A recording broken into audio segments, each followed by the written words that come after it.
On today's show, the Hawks have now lost 4 consecutive games. This time around, it was a close-fought loss at the hands of the Sacramento Kings on Friday evening. We'll break down all of what transpired in this game, some of the context, the shorthanded nature of the Hawks roster, and much more, and all of that is coming up.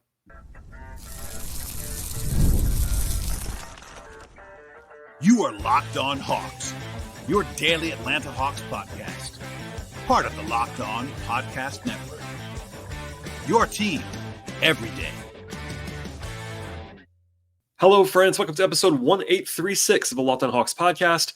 I am your host, Brad Rowland, coming to you on a Friday evening to begin the month of November. And today's podcast is brought to you by the folks at FanDuel Sportsbook.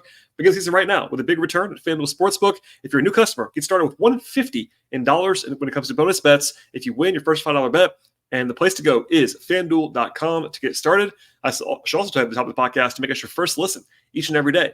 Here at Locked On Hawks, please check us out and subscribe to the podcast anywhere you find your podcasts. We're on Apple, we're on Spotify, we're also on YouTube. Please like this video as you are watching it and subscribe, leave your favorite comments, etc., etc. And I appreciate everybody listening to the show today as we begin a new month with the Atlanta Hawks. But the focus of today's podcast will become a loss for the Hawks, a 123-115 home loss for Atlanta to fall to 2-4, their 4th straight defeat at the hands of the Kings in this spot. They were down 13 pretty early in this game, battled back a couple different times in this one. A lot of big run in the second quarter. Actually, we're down by 17 points in the first half at one point in time. We're down by 10 at halftime. Flopped to begin the half. Got down 18 in the second half and then chipped away. Had an 11-0 run, actually, in the fourth quarter to tie the game, mid-fourth. And then the flurry of shooting that the Hawks actually had to close the gap dried up. They failed to score more than 6 points in the last 6 minutes of this game, and that was the end result as the Hawks lost this one by 8. And again, they were actually underdogs by about 6.5 points in. Atlanta, if you've missed it in the last couple of days and weeks now, we're down to 10 guys in this game. We're the Hawks, including a bunch of different absences from Dyson Daniels to DeAndre Hunter, et cetera, et cetera. Very, very shorthanded for the Hawks in this game. And honestly, I'll credit this to my regular guest, Glenn Willis of ATL 29, a great Hawks observer. And he said this week. I will co-opt it here and just say this. The Hawks were able to score in this game when they played offense-first lineups. And they were able to get stops in this game when they played defense-first lineups. But the trouble is going to be, pretty much this entire time the Hawks are this short-handed, especially right now without Daniels and Hunter as well, that it's really, really hard to put together two-way lineups with this Hawks team. And that was very obvious in this game. It's problematic when it comes to actually trying to win basketball games, honestly. The Hawks basically, have a lack of two-way players, and that, especially when you're talking about, deep bench guys, role players, it's nobody's fault with all the injuries, but you have some guys who are very useful offensively. You have some guys that are very useful defensively, and it's kind of a tough sell in some ways. But I would say overall in this game, the defense was more problematic than the offense, but both sides had struggles, I would say, at different times. They had about a 119-ish defensive rating in this game. And the reason why that is partially the case is that the Kings are better offensively than defensively. That's worth noting in this one. But the Hawks just simply had no answers at all for DeMar DeRozan in this game. He got to any spot he wanted to for the most part. They had no one to kind of throw at him. They tried options. None of them worked, basically. De'Aaron Fox was pretty good in this game as well. Sacramento got to the line 30 times. They won the glass in this game. Like, it wasn't a fluke that the Hawks lost this game. The Hawks did a good job of turning turnovers into points, but they didn't actually create that many of them along the way. They were two-way breakdowns defensively when they were playing certain lineups. Like, for instance, David Roddy, tough defensively. Garrison Mathews, not great defensively, et cetera, et cetera. And then they did defend well at times. I think in the fourth quarter in particular, they actually only allowed 21 points in the fourth to kind of help them get back into the game, I would say, at the end. They competed all night long. Like, that was something that Quinn said post-game, Trae said post-game. Like, they were pretty upbeat about the way they performed in this game. Obviously, not good enough. There were no moral victories, something that a lot of guys said after the game as well. But they did enough when they could. It's just that personnel-wise, with the way they kind of played this game, and when you're losing, coaches tend to lean into offense more than defense. That kind of happened here as the Hawks went small in the fourth quarter. But in the end, not quite enough stops along the way, even though they were much better at the end of this contest. Offensively, it was kind of the same story in reverse to some degree anyway.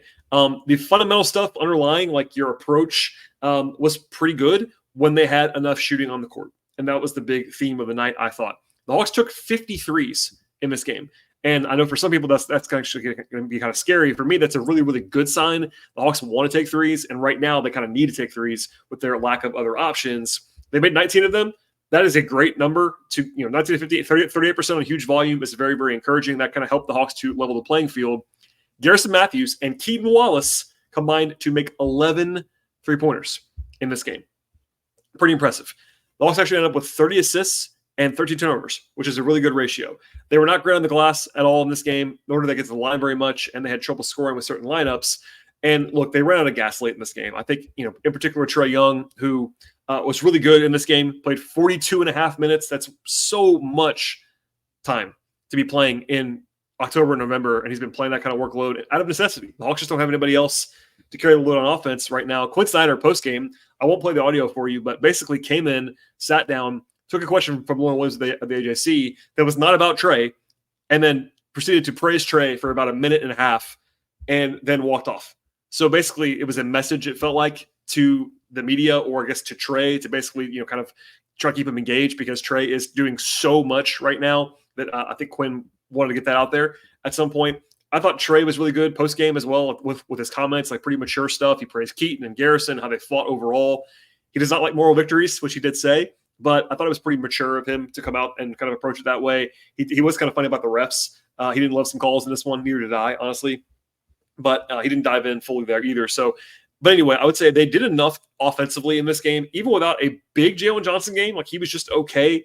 And honestly, Ricochet and Roddy combined to shoot 4 of 19 while playing, 57 minutes combined. So, like, they weren't great on offense in certain lineups, but they made enough shots. The Hawks did, I would say mostly around Trae, enough to win on offense. Just not incredible when you get down beyond the three-point shooting, given their available personnel. So what I would say this is sort of to wrap up the first segment of this podcast is that this was not like the Wizards games. And when I say that, I mean this. I do understand that losses pile up. This is 4 in a row. Obviously, frustration mounts as a result of that. I get it. They were also at home in this game. That stuff all matters. But the Kings are a playoff team, a playoff level team.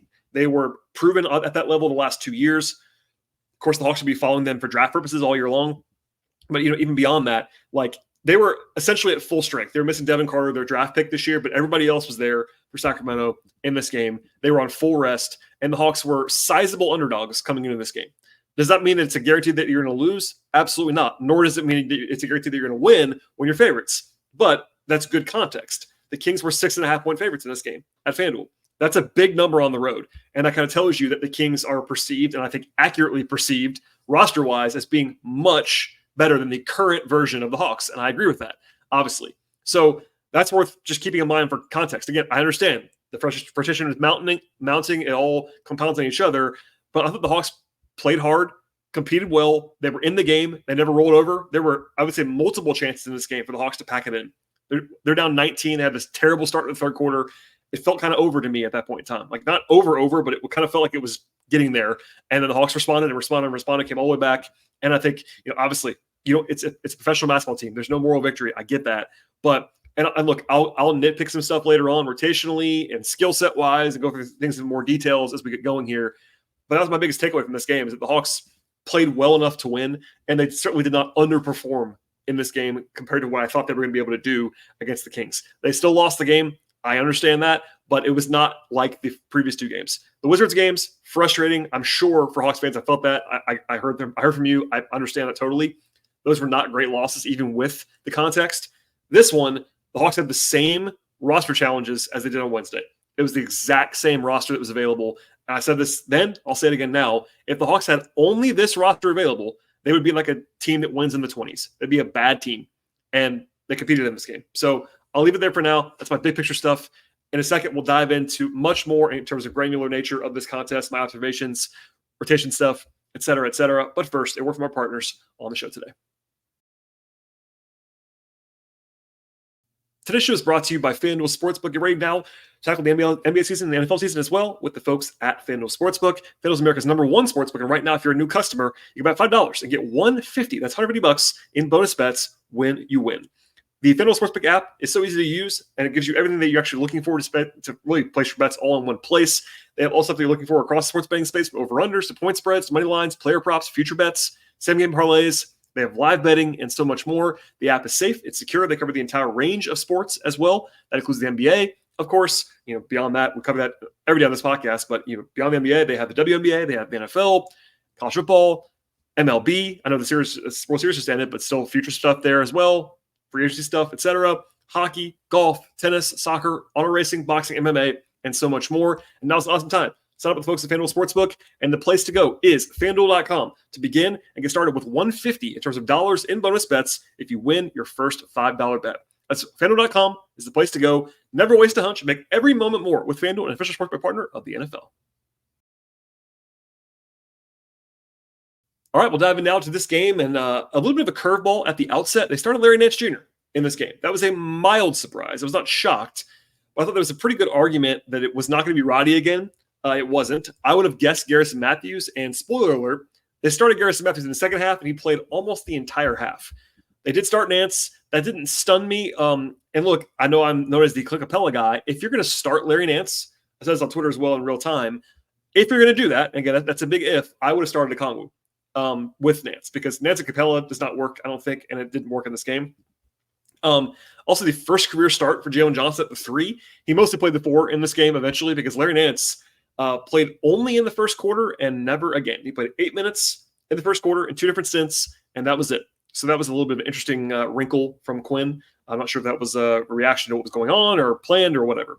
I actually speculated a little bit about this when it comes to pregame with my friend Kevin Chenard of Hawks.com. It's on 29, but they actually had Nance guarding DeMar DeRozan to begin the game. And quite honestly, I kind of wish they did them more in this game. Now, offensively, there's a give back, and all the stuff for the Hawks is a balance of offense versus defense. And I think Nance would have been maybe their best defender on DeMar in some respects in this game. But DeMar is a crafty, powerful veteran player, and he was drawing fouls against the bigger guys and blowing, and shooting over the smaller guys basically all day long. And Nance would have been a nice, interesting wrinkle there. But anyway, that happened. They're up 7-0 early on. Sorry, they were down 7-0 early on. After a quick timeout from Quinn Snyder, they had some spacing issues. Reese drove a possession and ran into a wall at one point in time. Just not enough shooting with that group. That was a theme again all night long, is just offense versus defense, etc. But playing Nance and Capella together, plus Jalen at the 3 is just not enough shooting. It's just not, and that was very evident. Rotationally, Garrison was the first sub. That ended up being, he played a lot of minutes. Ricochet had some foul trouble. He did not get auto-benched early in the game with foul trouble, but he was not good, as we'll come back to later on in this game. It was a Okongwu for Capella, as you might expect, and then they actually went to a couple of small lineups in this game. They played Trae, Keaton Wallace, and Garrison Mathews together for basically the entire fourth quarter or close to it. That was not a lineup that you would expect to see, but they did it, and it kind of worked on some level, but they were very small. They were very big or very small, or very big and very small, back and forth, back and forth, back and forth in this game. I thought Keat was really good, actually, in this one. We'll come back to him more later on, but he was actually really good in the first quarter. Took a very aggressive step-back 3 that he made. That was kind of a 2-for-1 shot, but still worked out well. The Hawks were actually down by 7 points at the end of the first quarter. They were having some issues defensively, I would say, at the outset. They had some chances early in the second and did not convert them, let's say. And then they allowed 10 points on a 4-possession span defensively to go down by 17 points mid-quarter. It wasn't the only reason for that, but I do not know why David Roddy was tasked with guarding DeMar DeRozan. And that happened several times in this game. And look, David Roddy, it's not his fault. He's not supposed to be doing that. But he had no answers. Although the Hawks had no answers in general, he was probably the worst culprit against DeMar, I thought, in this one. One more small complaint to register was in the first half. The Hawks played a whole stint with Capella against Trey Lyles, the small ball center for the Kings. That was corrected in the second half, I will say. They played much more Capella versus Sabonis, which made much more sense to me. But if you missed it earlier this week, I had an issue with Capella playing against Alex Sarr as the center for Washington, which happened multiple times. So that's been a little bit of a weird thing that's going on there. Again, second half it was better, but just noting that. Hawks had actually a nice run sort of in the middle of the second quarter to go from down 17 to down by 3, trade of 3, etc. Keaton had a nice play against De'Aaron Fox. We actually stripped him. There was a challenge the Quinn lost, but anyway, fast forward a little bit. They were down 3 with about 2 minutes to go in the first half and basically ended the half very, very poorly. Roddy missed an open 3. That's going to happen, of course. Then he drove the next possession, missed 2 wide open guys. Literally, Trae and Jalen are both wide open. He drove into a pack of guys, missed a shot. Happens. Then they actually gave up 2 back-to-back rebounds to Sabonis for an easy three-point play eventually. Then they smoked a layup from Okongwu on an alley-oop. They picked a weird time to run a play for Okongwu in a quarter three. It was just like, it was a mess at the end of the first half, and they go from down by 3 to down by 10 at halftime. So the next stretch was the roughest one of the game. They had a defensive disaster, basically, to begin the second half. This is what I said before. I felt like the game was over. They allowed 19 points in about 3.5 minutes to open the third quarter. Do the math on that, and you will get to 6+ points per minute. It was really, really, really bad at the point of attack. DeRozan getting anywhere you wanted to. Capella not being able to hold up on the back end. They started Garrison. That did not work initially. It did work later on, but because of the offense, not the defense. They did, though, after a timeout, go on a big run that they just had to have. So they're down 19 there. It's teetering. They had to go on a run, and they did 11-2. They got four stops in a row, and Garrison got hot, which was very, very helpful in that setting. They just kind of had to have that happen.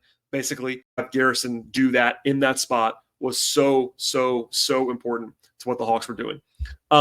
So Trae sat down a little bit earlier than he has been usually at that point in time. He didn't end up coming back in quickly, but his rest was not exactly the prettiest stretch for the Hawks. They weren't dead, though. They were able to hang in there, and they actually hit 7 threes in the third quarter, which was a season high for a quarter so far for the Hawks in 6 games. But they also lost the quarter, which is not usually a great sign when you hit 7 threes in a quarter and you lose it. But Mathews kept firing. He actually hit his 5th three of the half early in the fourth, and that was not the last one he hit. One more time, Roddy had a rough sequence where he took a forced three and missed it, and then had a wide open three, passed on it, drove, and missed a tough shot. It was kind of rough there. They were down 11 with like 7.5 minutes to go with some missed opportunities. But then the big run came. 11-0 run by the Hawks in about 90 seconds to basically go from down 11 to tying the game. A 3 by Garrison, a stop, a 3 by Trae, a stop. Capella with actually a pretty surprising 3-point play on a dunk down the lane, then another stop, and then a foot-on-the-line jumper by Trae. I thought in the moment it was going to be a 1-point lead. It was correctly called a foot-on-the-line shot. But all that happens in about 90 seconds. They go from down 11 to down 1 to actually tie the game. But then it was very short-lived. The Kings scored on the next 3 trips. It was DeMar getting to his spots twice in a row. Then Fox hits a jump shot that bounced like 10 feet in the air. Unlucky to some degree there. And then that kind of settled into where the Hawks were underdogs the rest of the way. Down 6, down 8, down 6, down 8, et cetera, et cetera. They actually closed this game super small with Keaton and Garrison with Trae, and then closed with Capella for the first time this year. Now, that came up later on because Sabonis fouled out with 2 minutes to go. And Sabonis has just been okay. I thought Capella was really good against him for the most part in this one. He didn't dominate in the way that he does sometimes. Rebounded the ball very well, mostly against Okongwu, I would say. But at that point in time, and I did say this out loud in the moment, once Sabonis was out, I would have gone to Okongwu. Now, it was late in the game. It was like 2 minutes to go, and I think the Hawks would have probably lost anyway. They were down by 6 at that stage, I believe. But that was the one time where I was like, they probably got to go back to Okongwu here. They didn't do that, and that was a little bit strange. Because usually, again, they lean offense when they're trailing, and they didn't do that there for whatever reason, even though Capella had been playing quite well before that, which is notable. There were some times they probably should have got stopped. There's one possession where Garrison just couldn't box out Keegan Murray, which is going to happen sometimes. No issue there, just a personnel limitation. They kept fouling DeMar DeRozan. It was another reminder late in the game that they just had no answer for DeMar. I thought Jalen was probably their best option, but Jalen just kept fouling him. Like, Jalen has the best physical characteristics to guard DeMar, but he's not polished yet on that, and DeMar knew it, and he was just getting to his spot, rising up or pump faking, drawing a foul, et cetera, et cetera. And then fast forward a little bit, Keaton made a 3. It was big to keep them alive. They were down 7 with like a minute to go, so obviously you're a huge underdog. But the Hawks didn't score in the next possession. It took them like 20 seconds to do it too. Like, they just had to go faster, and they didn't. And that was basically the end of that. So after the huge flurry in the fourth quarter, led by Garrison just firing away basically, and correctly so, the Hawks then scored 1 field goal and 3 points in the next 5 minutes. Which is going to have, it's basically, you do this. It's a very familiar theme, actually, in the NBA. You make this huge comeback, you expend a lot of energy, you get there, you get close, and then you don't have the energy to finish it off. I'm not saying it was all energy, but just the shots were falling like crazy in that run, and then they stopped falling, which happens. And then, all told, the Hawks scored 6 points in the final 5:51 of the game. And while it was a low-scoring fourth quarter, they couldn't afford that to be a low-scoring close to the game, and that was why they lost in the end. But look, they let it all hang out in that fourth quarter. Garrison Mathews played 22 minutes in the second half. He sat for almost actually less than 2 minutes. Trae played a ton of minutes in the second half. They just, Keaton Wallace played, I think, the whole fourth quarter or close to it. Surprising stuff. Like if you told me that you're going to do a game on November 1st that wasn't even a back-to-back, and you're going to close the game with Keaton Wallace and Garrison Mathews, that is unthinkable only a few weeks ago, because I thought Keat was probably the number 18 guy on the roster as far as like likely to play, given before there's 5 injuries. But number one, he was really good in this game, as we'll get into in a second, and just dire straits. But Quinn was not perfect in this game. Like there was some center stuff that I did not enjoy, which I talked about a little bit earlier. Might focus on again later. But undermanned team, like roster versus roster, it wasn't even close how much better the Kings should be than the Hawks, and the Hawks were right there. But in the end, they kind of they let it all hang out in the end, but they kind of ran out of gas. It felt like in the end, at least when it came to shooting and scoring in the last 6 minutes or so, which is not surprising when Trae's playing 50 minutes or whatever it was by the end of the game. All right, more to come on the player-by-player evaluations, plus a note on DeAndre Hunter, etc. But first, a word from our partners on the show. Today's show is brought to you by Gametime, and this is a podcast about basketball, of course. If you've ever actually seen a hockey game live, you will know that it is awesome. It brings a sensory experience to the table, and at Gametime, you can find tickets for all kinds of different sporting events, including basketball, including hockey, football, baseball, etc., plus tickets on music, comedy, and theater as well. They have a new feature called Gametime Picks. At Gametime, it makes getting tickets even better and easier for you. They take out all the stuff that you actually don't need and only show you the incredible deals on great seats. There's no time actually wasted searching through thousands of different tickets on the app. For example, there are also deals right now for the Hawks' first NBA Cup game in a couple of weeks. It's on November 15th at home against the Wizards, and that's a pair of tickets, $15 each right now, including fees, in Atlanta in the middle of the week. That's an awesome deal, of course, and there's more of that happening all the time at Gametime. My personal favorite feature there at Gametime is the all-in pricing. You just turn on the filter and they take out all of the stuff and show you only the all-in pricing, so no surprise fees at the end of the checkout process, plus the lowest possible price guaranteed with the folks at Gametime. Take all the guesswork out of buying tickets with the folks at Gametime right now. Download the Gametime app, create an account, and use promo code LOCKEDONNBA for $20 off your first purchase. Terms apply. Again, create that account and use the code. It's LOCKEDONNBA for $20 off. Download the Gametime app today. What time is it? It's Gametime. All right, one note here that was not actually about the game itself, but I actually asked Quinn Snyder pregame about DeAndre Hunter. And I did that because, number one, I wanted to know, but number two, Hunter's the only guy that the Hawks have not given any kind of formal update on in recent days. If you're new to this podcast or maybe new to the Hawks, you might not know this, but Quinn does not like to give injury updates. It's an active hatred that he has. And I end up asking about a lot of stuff. I don't think he likes it very much. Anyway, I asked about Dre in particular. And what I asked about was the fact that his listing changed recently from knee inflammation to knee injury management, which I found odd. And I discussed that on Wednesday's show. It's not what you normally see for a non-back-to-back when a guy is out. Plus, he was ruled out a day early this time. So the Hawks announced their injury report on Thursday. He was ruled out on Thursday, where he had been questionable for the last 3 games. This is his 4th game in a row he's missed. And I asked just about that, exactly about that, nothing else. Quinn then took the opportunity. If you're a Patreon subscriber of mine, you will have maybe already heard this.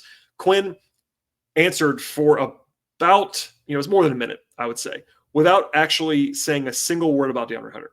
He praised the training staff. He went out of his way to say that about the training staff, which is, if you missed this, a new training staff from this summer. I'm sure Quinn's heard the rumblings from Hawks fans that are not happy about the training staff, et cetera. But he just didn't answer the question. So I don't have any clue about Hunter at this point in time. The injury management thing is strange. He could play on Sunday. I just don't know. But I wanted to pass that along to you because he's the one guy we don't know anything about. Daniels didn't play either in this game. He's still day-to-day. He could play Sunday. He could not. I don't know at this point in time. But everybody else is out for a while. I wanted to at least throw that out there here. Oh, by the way, one more thing on that. Hunter did put a, quote, back soon, end quote, message on his Instagram, which is probably a good sign. I don't want to overreact to that, but it's probably not a bad data point for the Hawks, but TBD, as there was nothing else official on that, and Quinn did not give me any details when I asked him. Okay, to the guys who actually played in this game, all 9 of them. The only guy who did not play was active was Mohamed Gay. That will happen again on Wednesday as well. And by the way, for the record, that's fine with me. He's the worst player, unfortunately, of the 10 right now. Doesn't mean he's going to be bad forever, but as far as like the guys who are available, you're not going to play Mo Gay over Larry Nance, which is basically what you've been choosing to do, because positionally, that's the battle. if you're going to play a big at the 4, it's going to be Larry Nance. So there wasn't really a natural spot to put Mo Gay in the game. The guy who played the least, though, was Larry Nance. So usually I go with the starters, but he played 8 minutes, 2.3 rebounds, and 2 turnovers. He was not crisp in this game, albeit, again, 8 minutes in the entire game and only played in the first quarter. I think that if they had tried him again at the 4, I would do it with Okongwu intentionally. But this is kind of the issue. I'm saying it all summer long. But I think Larry Nance is a 5, mostly. That's where I'll leave it for now. I don't think he's very good, but it was kind of a weird experiment. To the bench. Okongwu played the least off the bench, 19 minutes for Onyeka in this game, 11 points, 4 rebounds, an assist, a steal, and a block for Onyeka, 4 or 5 from the floor, 3 or 4 from the free throw line. And I showed this on Twitter today, actually, or yesterday, but all of the on-off data, and look, I will stress, on-off data in 6 games is not worth like freaking out about, but when it pairs with the eye test and the film, it's worth noting. And there were several things that I noted that kind of made sense between the on-off data and what I've seen. One such theme is that the Hawks have been much better offensively with Okongwu versus Capella. Undeniable. More space. He's a more skilled player.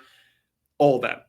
And then the other undeniable thing is that the Hawks have been much better defensively with Capella and not Okongwu, both in the eye test and the numbers. That was the case in this game. I will have the numbers from me right now. I already looked at them today, but the Hawks had roughly the same net rating with Capella and Okongwu on the floor together. Individually in this game. Okongwu was -4 in 19 minutes. Capella was -4 in 29 minutes. It was very similar. But with Capella, it was defense better than offense. With Okongwu, it was offense better than defense. So I get it. People want to see the offense, not the defense. I understand that, but they're kind of just it's been very clear so far. One's better on offense, one's better on defense, and pick your poison, lineups, etc. David Roddy, interesting. 27 minutes. Actually had the best plus minus on the team. He was +7. I have to say, watching the game, that did not come across. 8 points, 8 rebounds, 2 assists. He did have 2 steals in the game. He was 1 of 4 on 2s, 2 of 6 on 3s. It is not his fault. But defensive, as far as skill set, he's obviously being overtaxed like most of these guys are. Defensively, it's pretty rough for David Roddy at this point in time. He can't move his feet in space. He's very similar to Saddiq Bey as far as like what he can and can't do. I think Saddiq was a little bit better as like positioning wise, et cetera, and a little bit physically stronger, even though Roddy's a big guy. But it's rough on the floor. And then offensively, just some record scratches and things. He's just overtaxed. It's not his fault. I don't think he played very well, even though he was the game best, +7 in this game. Keaton Wallace, by far the biggest and best game of his career. It's a tiny sample size. He's still a technical NBA rookie despite being in his mid-20s. But 14 points on 9 shots, 3 assists, 3 rebounds, took 8 threes. That's good. Get him up. Keaton, he blocked a shot. Defensively, he's rock solid. I like Keaton Wallace a lot. He played very well in this game, and he was praising the coaching staff post-game for getting him ready and sort of instilling confidence in him. Honestly, a great story. I wish they had won. He would get more love. But Keaton going from 17th or 18th man on the roster to playing 29 minutes on November 1st is a crazy thing. Crazy. But he played well. He really did. And I think he'll play more as long as Daniels is out, and we'll see when Dyson returns. They just need Keaton's skill set, the defense. And, he won't shoot like this all the time, but he's definitely a decent shooter or better. Like, he's not a great point guard. He's definitely more of a catch and shoot, maybe off the dribble shooter guy, not a great passer for a point guard, but he does have point guard size, point guard defense. He can shoot a little bit, checks a lot of boxes, and played well in this game. And then Garrison Mathews was awesome as a offensive player in this one. 23 points, which is not his career high, but he did have 7 threes, which was his career high. Garrison played 30 minutes, including 22 in the second half. Crazy. 2 steals, 1 block, 2 assists. Look, defensively, Garrison's pretty rough. I have to be honest about that. He does compete. He's just not great on the end of the floor. And the lineups that have, Trae and Garrison plus anybody else really is tough. But Trae, Garrison, and Roddy was especially dire defensively in this game. But I thought Garrison played well, and his shot making was huge in getting the game close because he just is a bomber. He's their one bomber that's available. They don't have Bogey right now. Hunter's probably their third or fourth best shooter. That's a loss. And Garrison is the one guy that has to be closed down in a big way, and he made a bunch of shots in the second half. To the starters, it was the worst game so far for number 1 overall pick Zachary Richichet. And I say that like he's not been efficient as a scorer at any point so far this year. I don't worry about that too much, but look, as someone who has coined the phrase and said it many times that rookies are generally bad, I'm not surprised, nor is it a situation where I would panic. It's his 6th game of his career, but he was a game worst minus 25 in this game. He was 1 of 9 from the floor. He had 1 rebound, no assists, no steals, no blocks. He was overwhelmed, it felt like, in this game. And that's a rookie moment. It's going to happen. It's okay. I'm not panicking about it, but he was not good, and he basically got benched. He didn't play for like the last quarter and a half, which is justifiable with the way that he was playing. Ironically, if you were watching this game closely, he made a 3 on the first possession of the game. So from that point forward, he was 0 of 8 from the field in about 19 more minutes. So it was a rough one for Zach. I still believe in the skill set. I did, though, warn people that rookies are not very good, and I think he's advanced as far as what he actually is, the way he feels the game as a rookie. But even his defense was worse than it has been in this game. It was still not terrible for a rookie by any means. He's been pretty good defensively until today, but it was a rough one for sure. That's okay to acknowledge out loud. And even I would just encourage you not to panic, even though I've seen plenty of panic already about that. Clint Capella, 15 points, 10 rebounds, really efficient, 7 of 9 from the floor, got to the line once and made it. No complaints about Clint's performance in this game. He is limited offensively. Like I said before with the Kongwu, the offense does contract spacing-wise with Clint on the floor. I said this, I think, earlier in the week, but I'll say it again now. Clint should only play with Trae, especially with the current lineups. Clint should only play with Trae ever. And I would be trying to pair Garrison with Clint because Garrison's their one shooter. Clint is their least effective spacer, of course. But I thought he played very well. I think Quinn handled it better in the second half until maybe the very end when you didn't go back to Okongwu at the very end. But having Clint against Sabonis was more effective. Sabonis basically ran through Okongwu a few times, more than a few times, I would say. And Clint wasn't great. And look, I know I'm the Clint guy. He's not the same guy that he was a couple years ago. He just isn't. He's a step slower. He might be a step slower than he was last year. He is not looking athletic right now. He had the one nice dunk in the fourth quarter, but he's still a good anchor defensively. He knows where to be, organization, all that stuff.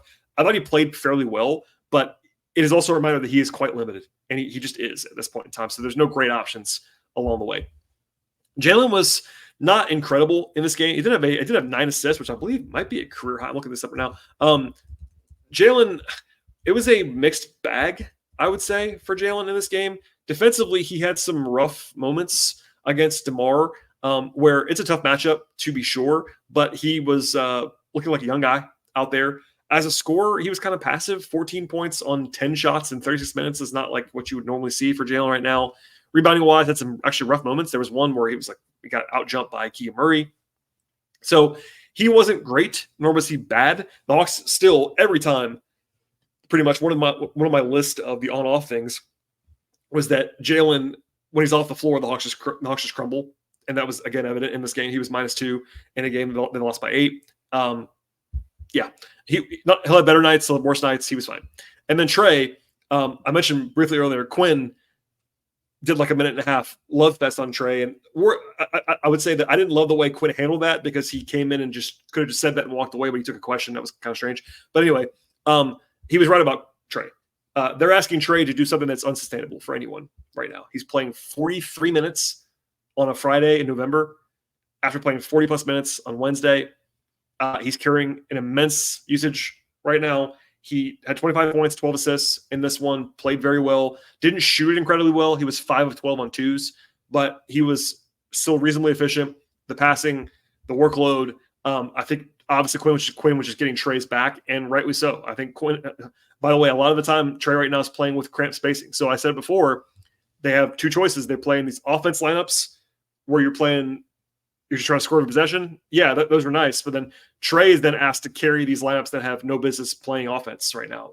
Like when you're trying to play Clint, Roddy, and another guy who's a challenging shooter with Trae, even if it's Jalen, like Clint, Roddy, Jalen offensively is not, open the game with Clint, Larry Nance, and Jalen as the front court. That's just not enough spacing. And Trae's asked to be a miracle worker, basically. And he's done that to some extent. So if you didn't watch or whatever, you just see the numbers. Like they look like pretty normal numbers. I thought he played really well. He competed really well. He's been really good this year. And he's carrying a load that guys shouldn't be asked to carry, but injuries, and it is what it is. But Quinn went out of his way to praise him, and I'm sure you'll find that clip if you want to find it. All right. That's all I have on the game. It is what it is. It was a rough one for Atlanta. I have some more notes on the roster stuff probably next week. David Roddy got his option declined. We'll talk about that a little bit more later on when I have more time in between games. But it was a rough one still when it comes to the Hawks, and they're in a bad position right now. They just are. 4 games in a row they've lost, and people keep asking me, what are they going to win again? They won't be favored for a while, I don't think, just the way that things are looking. It would be helpful if they had Dyson and or Hunter. One of those guys even would be helpful. We'll see. The Hawks do play again on Sunday in New Orleans. This is not, though, going to be the first time that the Hawks see DeJounte Murray because he is hurt right now. In fact, the Pelicans are about as banged up as the Hawks are, as crazily as that sounds. The Pelicans are without DeJounte, Trey Murphy, Herb Jones, and CJ McCollum right now at the same time. So they also have cluster injuries. Those are 4 perimeter players for the Pelicans. So basically, that's 4 of their top 8. The Hawks are missing 4 of their guys. I made a list on Twitter today of the roster of 9 guys, 10 guys that are out in the Pelicans and Hawks. It's like a playing team. It's a pretty good team. So that'll be the injury bowl basically on Sunday. I'll have a full breakdown of that game as I always do on the podcast, but stay tuned for that one. It's going to be interesting to say the least. And the Hawks, it's a winnable game for the Hawks, even though it's on the road in New Orleans because of how banged up they are. But we will see if either Daniels or Hunter can come back by then. TBD on that. And if you want to have the real-time stuff, you can either follow me on Twitter at BT Rowland or follow my Patreon work at patreon.com/BT Rowland. As for the show, you can follow the show on Twitter as well, /X. It's at Locked On Hawks. And please, please, please subscribe to the podcast anywhere you find your podcasts. We're on Apple, we're on Spotify, we are on YouTube, etc. I really appreciate all the support always, but definitely tell your friends about the podcast. For the sickos that are still here in minute 36 of a Friday Night podcast, I definitely even salute you even more. And thanks for listening, everybody. That's it. That's all I got tonight. And we'll have more later on this weekend into next week where the fun never stops covering the NBA. So stay tuned. We'll see you all next time.